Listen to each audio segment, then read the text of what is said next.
Hi, this is Goddess Renix here, and I wanted to do a video and because I haven't done a video in a long time. I don't want to do a rune reading, not at least to do a video on, but I just wanted to do a video because I don't know, people are worried or what's going on. No, the devil ain't winning. I have so many downloads, but I'm not being called to share those downloads right now. But I am being called to do a video that I should come out of hermit mode a little bit. You know, I just, being in hermit mode, I just been studying, and reading. So I'm looking into my Celtic ancestors, the Dorotrigus. And, they were late Iron Age.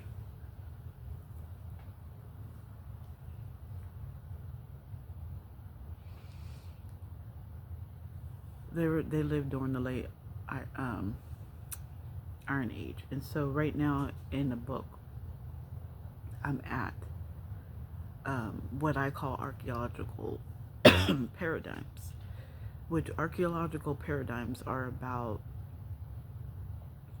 like I said, I'm going back into my studies where I got my degrees.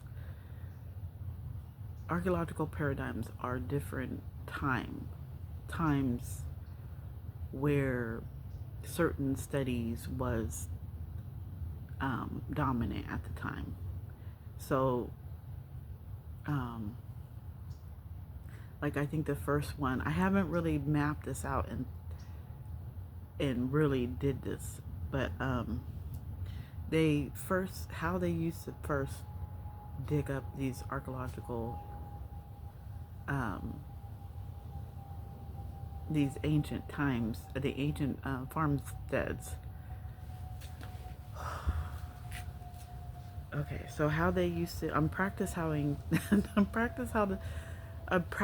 how to speak because I'm being called to speak, and it's very hard for me to get it out. So just be patient. Or, how many videos have I done? Anyways, but I'm practicing on how to speak in front of people. So, okay. So in the very beginning, how they excavated these archaeological farmsteads, or these farmsteads, is that they would just plow. And the plowing was damaging all the artifacts and the remains. And so the thing about the ancient, because this is ancient time, this is like my ancestor is placed back between 195 BCE. Oh, and I don't remember the other date, but this is like 195 BCE. This is ancient time. So not a lot survived. So what the book talks about is the coins that were found, any type of metalwork, burials. They look at farmsteads. They look at the hill forts, because they made a whole bunch of hill forts, and they had the town or the village within that hill fort. And pottery. Not too much survives, right? So I'm actually kind of shocked that they actually found some bones. 444. But, I always knew that I had Celtic blood in me. I just didn't know. I just wasn't sure. And so that's why my studies in anthropology were around the Black Seminoles. Otherwise, I would have did the Celtics. So right now, I'm doing the Celtics. So it's like I'm getting that anthropology degree all over again. So with the Rodriguez, I know Julius Caesar said something about, he lumped them into two categories, the men, into um, druids and knights. And then he said everybody was like a slave, which is interesting that you put druids in there. So then that, because I'm drawn to druid. I've always been drawn to that. I think I had a dream with the druid in my dream. And so I know this is pretty boring, but the thing about it is it's very interesting to learn about your ancestors in this way.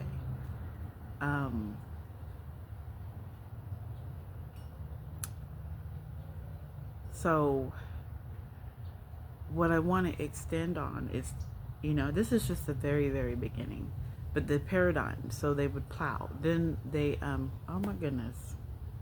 Hold on. So, yeah, this is pretty boring, but I'm showing my anthropology degree, degrees, and history. So it's crazy how, what am I talking about? The paradigms. So the first one was the plowing, and they figured out they're damaging the remains. They're damaging what they're finding.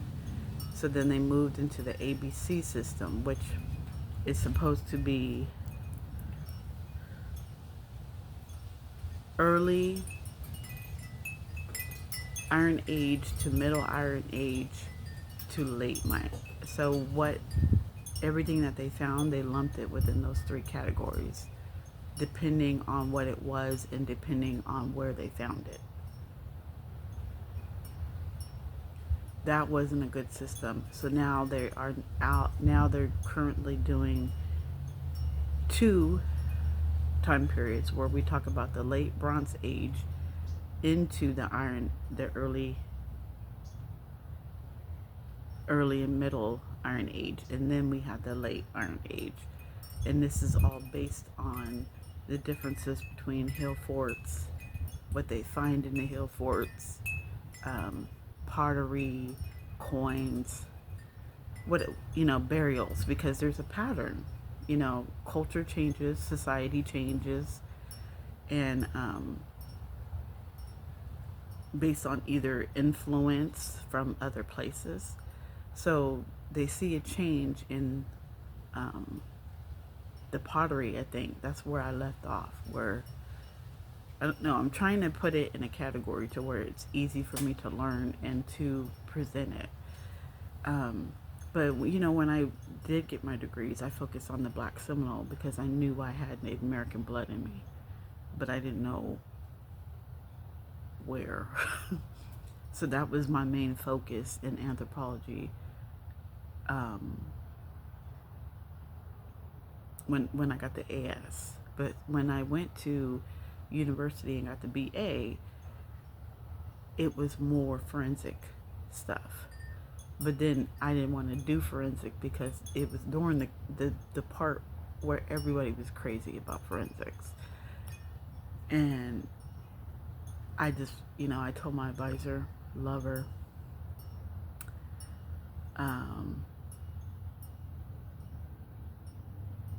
I don't know if I should say her name, Dr. Hens. I love her so much, Dr. Hens. I will never forget her. I remember talking to her. I said, because she was like, you want to go into forensics? I think she was ready. Or willing to be my mentor. You know what I'm saying? Because she asked me about forensics, and I was like, yeah. Then I grew out of it. One thing I grew out of it is, I grew out of it because everybody wanted to be a forensic anthropologist. And I was like, no. I don't like to run with the crowd. Never like to run with the crowd. I'm always by myself, paving my own path. So I was like, nah, everybody want to be a forensic anthropologist. Heck nah. And my advisor looked at me and she said, but not everybody's you. So like I just, that stuck with me and I got it, but I was like, nah. But then I did pursue it. I did get an interview with a forensic pathologist at the medical examiner's office. And, so I got to take a tour of the medical examiner's office. And they told me it was interesting because forensic pathologists, they only do, bodies with flesh on it. Forensic anthropologists, we deal with the bones. You know what I'm saying? We know the bones. So she showed me a skeleton. She said they just found the body or the remains and they don't know what to do with it because they don't work with bones. They work with flesh, bodies that have flesh on them. So she's like, I don't know what to do with this. And me being psychic, I was tuned into the body. I was tuned into the remains and I could hear this buzzing sound. And I was like, I knew that something was trying to connect with me. And I heard the buzzing sound and I was trying to listen. But then I was in the middle of the interview, so or a tour, so I couldn't really concentrate, And she was looking at me crazy, like, what are you doing? And I'm like, I'm trying to tune in because something's trying to come through. But, I stopped. The second reason was because they told me that if you're going to do an internship at the medical examiner's office, you have to deal with the bodies. So you are going to be taking urine samples, blood samples from people who have AIDS, people who have tuberculosis. And I was like, nah, because I know myself. I'll mess around and poke myself or something, even though we have the hazmat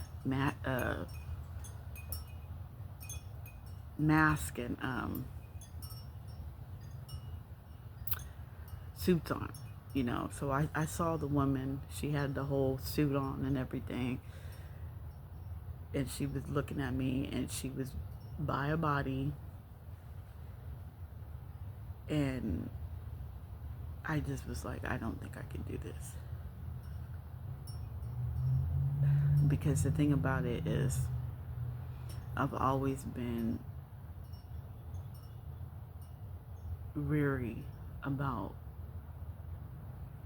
unalived bodies. Just because I be having dreams and I don't know if I don't even know if I should say this. Probably not.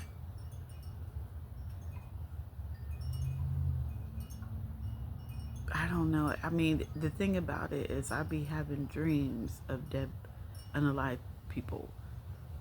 And while I'm walking around closer to the body, it starts moving.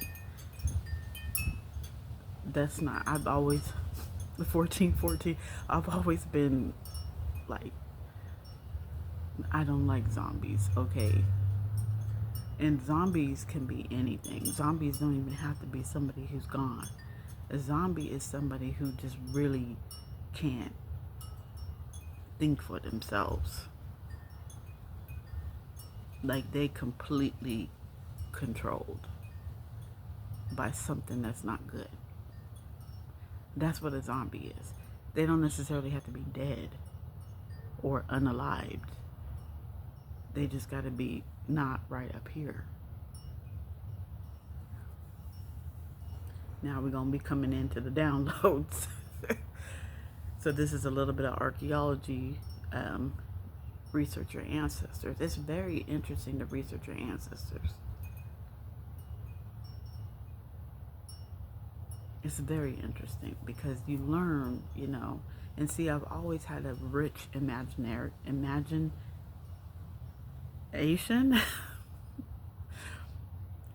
So like I immediately can come up with a story and be like, okay, this is a Celtic story.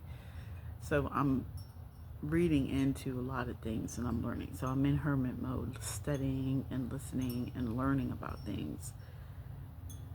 Um, and oh gosh, okay, I'm starting to feel uncomfortable.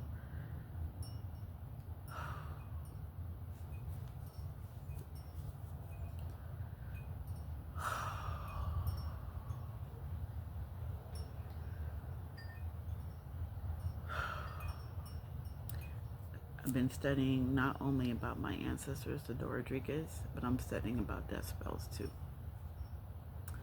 And what I've learned so far about them is that, you know, only experienced spellcasters deal with it. Um, and not, hold on. So my nephew's laughing. This is the second time I interrupted you. That's fine. I'm glad he did because I got my notes. So it says it takes an experienced spellcaster to, dang, that is not the beginning. So, you put a death spell on somebody because you want, it's a revenge. It's a type of revenge. But the thing about it is you need proof that someone deserves to have a death spell put on them because it can have consequences to it. And what it's supposed to do is either have somebody commit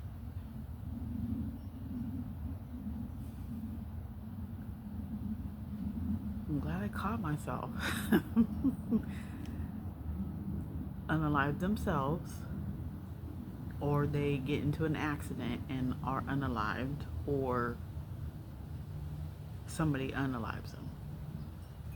But see, the thing about it is it can have significant and dangerous psychological, social, and legal consequences. Because of the potency of an unaliving spell,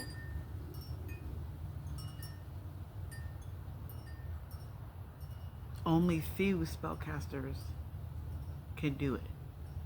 1818. So somebody went to an inexperienced voodoo spellcaster to put one on me.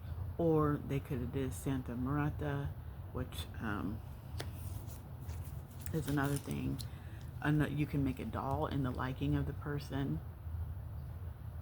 which I think that was done because it was proof in another reading. But see, the thing about it can backfire. This is the consequences.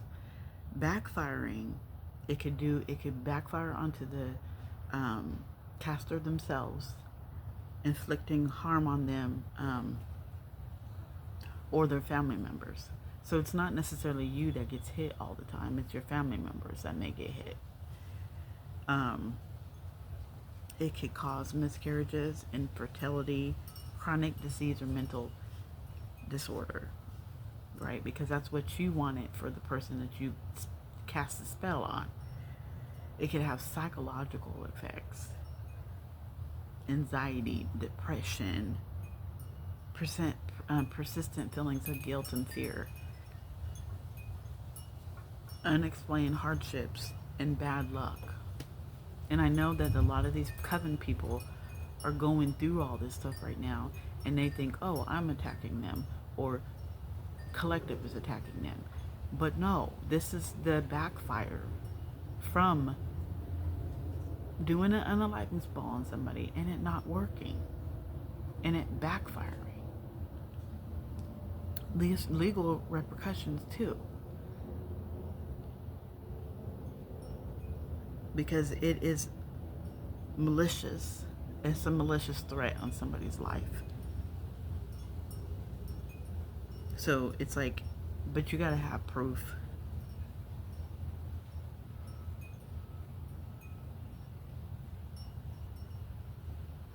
Wow.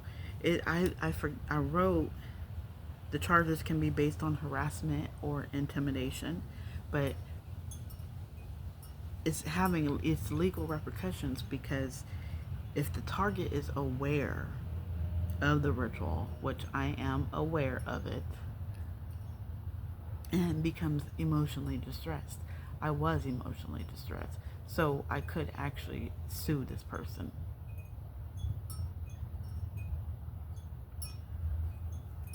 And it could attract negative energy. So, and this part is the fact that no matter what the outcome of the spell was, so even if it was successful, you still generate negative karma. I've been sitting here and I've been studying all this stuff. My ancestors, my Celtic ancestors, and death spells, unaliving spells. I'm telling you guys what you're going through right now. The people, the karmics that want to watch, the witch coven or whatever. This is what you're going through. Not because I'm doing anything to you, but because you have a negative karma.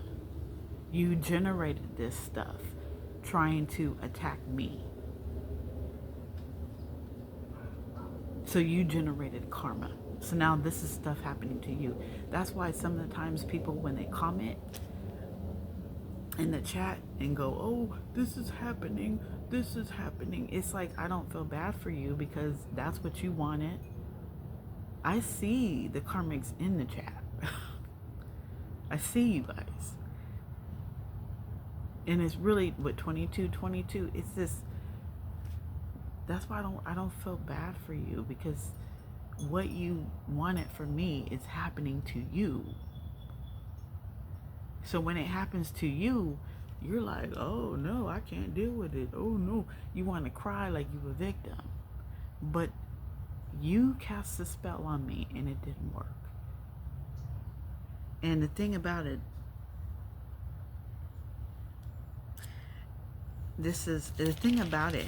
is when it backfires, it doesn't just go away. It has to be on somebody else.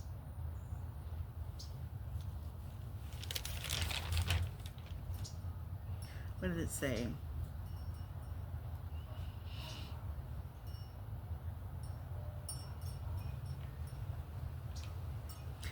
They can be canceled and put on hold, which I don't know how that happens. 23. The only thing I can say put on hold would be generational. So maybe me being born, it was just supposed to happen to me. Like I just happened to be the one that was supposed to go through this to break a generational curse. That's what I could only think of when that happens. And it can be, but I mean, the thing about it is, once somebody has gone through it, you can't really cancel it. I mean, why are you trying to cancel it 8-9 months later? The damage has already been done.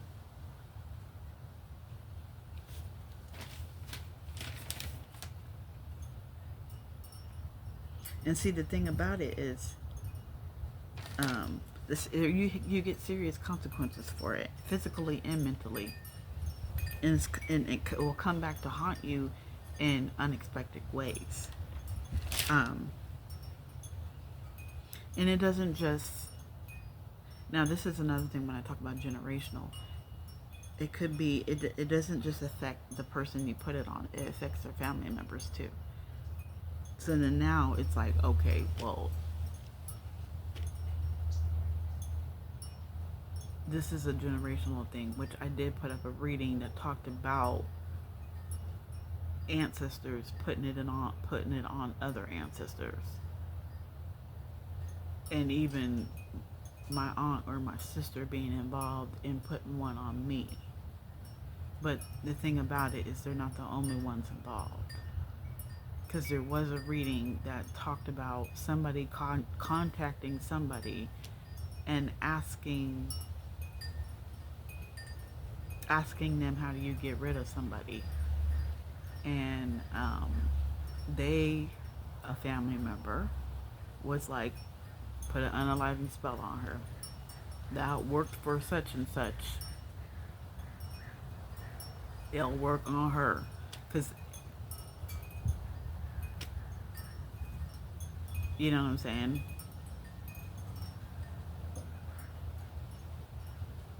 That's the only thing I can think of. Because I recently saw, before I left the group, the chat group, I recently saw my sister, because she's pregnant, and she didn't look too bad. And I thought, okay, she might not be involved so much as I think she is, unless she just was okay for that moment. Who knows? I don't really care. But I've been studying death spells or unaliving spells, because I was reading, because this is something that we need to talk about, because I think a lot of people have unaliving spells sent to them, and it does work, because it's meant for you to take yourself out or get into an accident. How many people are taking themselves out now? How many people are actually getting in an accident?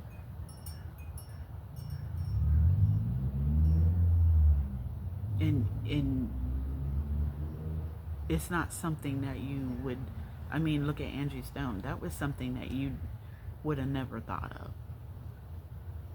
That's stuff like that.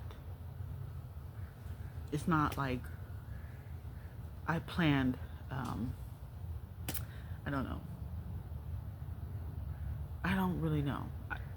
It's not as simple as you think it is. Like, oh, I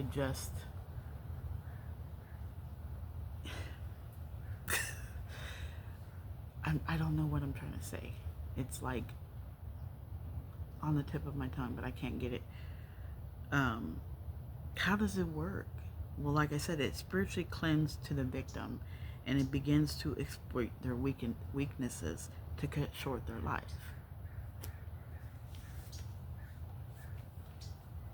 So you want to... I was about to say something. I was about to say something. So, whatever their weakness is, you exploit them. You take another hit. You drive faster with 28. You decide to climb that tree, and then you end up falling. It clings on to what your weakness is, and then it puts more emphasis on, you should go do that. You should go do that. How many people are doing crazy things out there right now?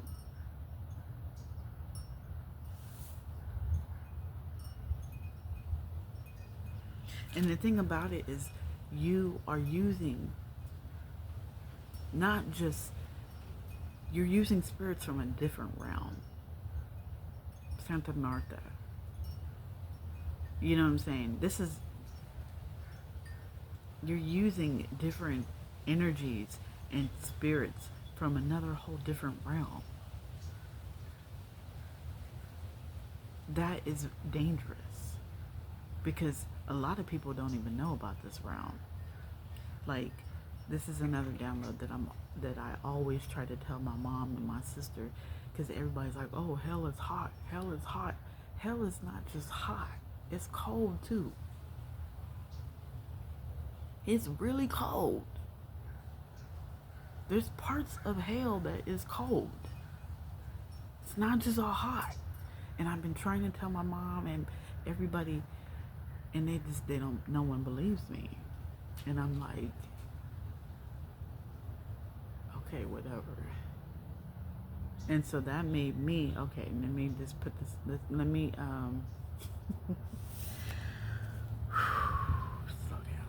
let me put this pizza in for these kids. Okay, it's starting to get cold.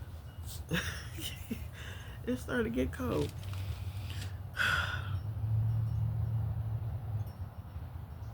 So the thing about it is, what it does is it takes the person's energy. It drains them of their energy, and it's supposed to, any kind of medical conditions that they have already, it's supposed to aggravate it even more. So when somebody has, if somebody has heart problems, which they were trying to pin that on me, like, okay, well, it's gonna, that's what they were trying to attack, the heart space, the heart, you know. I don't have any heart conditions. Just because it runs in the family doesn't mean I have it, first and foremost. So then, ooh, yeah, okay, whew, I'm jumping ahead. So any type of medical conditions that you had. So like, okay, so at the time, I had hurt my sciatic nerve. That's where they put it, 3131. That's where they put it in my back, because they have to put it in something, or it has to be linked to something that's already a problem with you. So then it can result in a terminal illness or disease. Okay, then why does something, I can tell that there's people suffering right now. Well, it's because you participated in putting,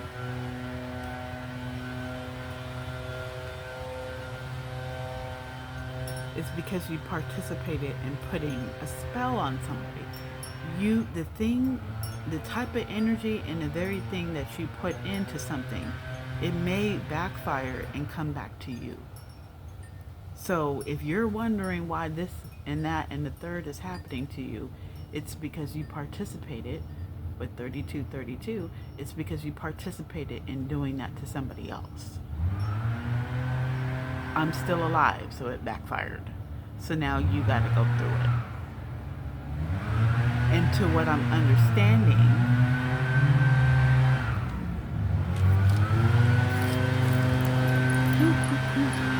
hold on. And to my understanding,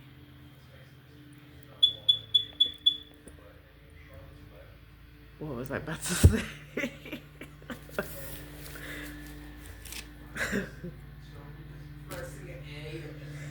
I have to get off of here. And to my understanding, the very thing, if you listen to the color purple, the very gel that you plan for me will be the one that you rot in. So you put that energy into the spell, it's going to come back on you. 3333. So don't sit here. So the biggest thing to do is be accountable. If you know something, speak up. Take that tower and grow with it. The tower has to fall. You have to go through it. You wished it upon me, now it's on you. You got to go through it like I went through it.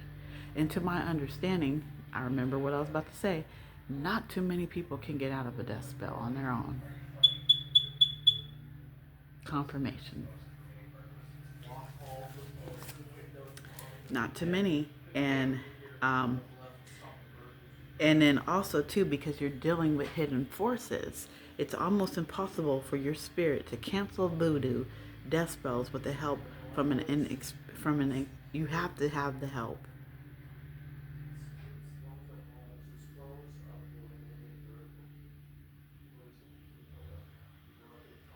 Oh wow.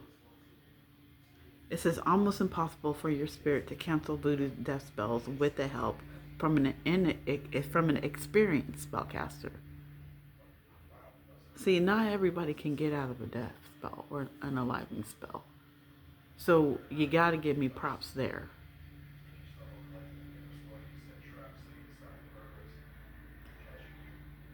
And it's vastly, unpredictable because you're dealing with higher play. You're dealing with you're dealing with higher powers in a different realm, the realm of the dead.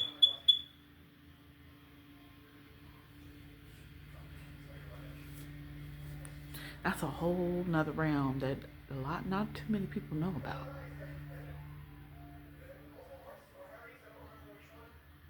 So spirit canceled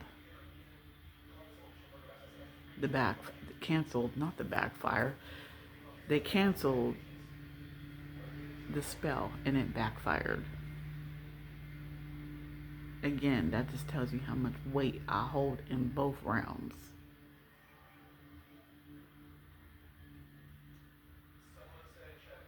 I'm not trying to toot my own horn. In a way I am, because I need to be congratulated. Because this was not easy getting out of this. It was not easy. And to what I'm understanding, it's nearly impossible. Because like I said, ain't nobody talking about this. Ain't nobody talking about physically having to get out of a death spell and an unlivened spell. People talk about having one put on them.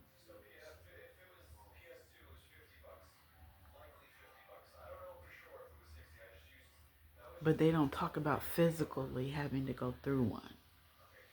I physically had to go through it.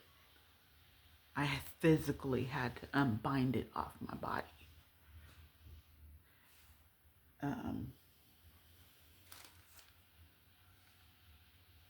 That's pretty much what I wanted to talk about in this video. Just give you an update.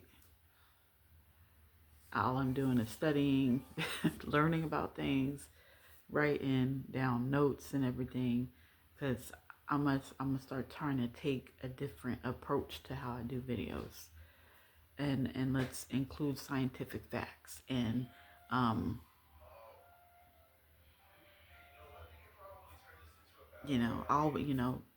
show different ways and how you can connect to spirit, I guess. So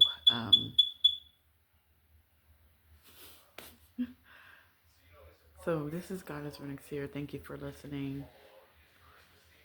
Like, share, subscribe, whatever. Peace and love. Love you.